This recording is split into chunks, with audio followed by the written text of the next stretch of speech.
महिलाओं को 33% रिजर्वेशन चाहे दिया हो, चाहे टॉयलेट्स दिए हो, चाहे अनाज दिया हो, चाहे गैस सिलेंडर्स दिया हो, तो उससे पता चलता है कि कौन देवता है और कौन दैत्य है।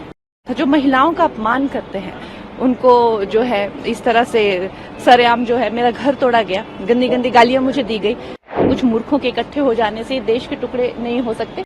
हमारी सारी पार्टी के लिए ही ये एक ऐतिहासिक जीत है और जाहिर सी बात है हम सब कार्यकर्ता बहुत ही ज्यादा उत्साहित हैं, बहुत इस चीज को लेकर धन्यवादी हैं पूरे महाराष्ट्र की जनता के, पूरे भारत की जनता के। To be honest ma'am, chief minister किसको देखना चाहेंगे? ये तो खैर अब हमारी जो पार्टी है उनका ये बनता है, इट्स देयर प्रोगेटिव। और हम लोग तो खैर जो मैं हमेशा कहती हूँ कि हमारी जो पार्टी है उनकी जो आइडियोलॉजी है वो सबकी एक से बढ़कर एक हमारे पास नेतृत्व के लिए लोग हैं। तो उद्धव ठाकरे की इतनी बुरी तरीके से हार होगी, आपको ये उम्मीद थी? ये मुझे उम्मीद थी, क्योंकि मुझे लगता है कि अगर आप देखें इतिहास गवाह है और मेरे काफी रील भी वायरल हो रहे हैं कि हम दैत्यों को और देवताओं को कैसे पहचानते हैं। जो महिलाओं की इज्जत उतारते हैं वो उसी श्रेणी के होते हैं, दैत्य ही होते हैं।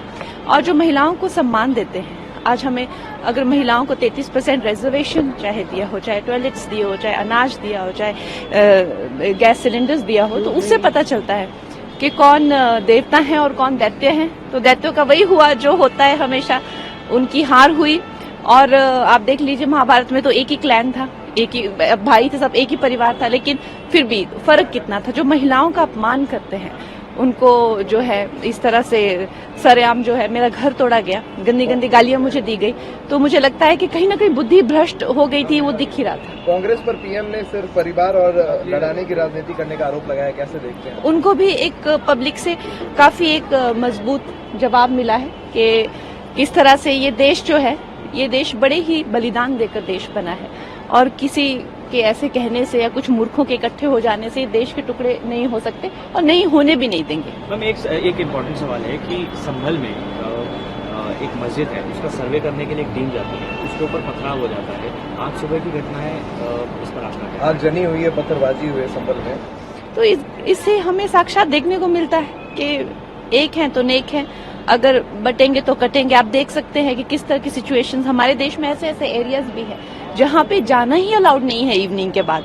तो खैर मुझे लगता है कि हम सबको एकजुट होकर इस चीज की निंदा करनी चाहिए। हिमाचल में भी हम लोगों ने इस चीज की निंदा की है, तो अभी के लिए तो मैं यही कह सकती हूँ। Ma'am, my last question is, ये प्रियंका गांधी वाड्रा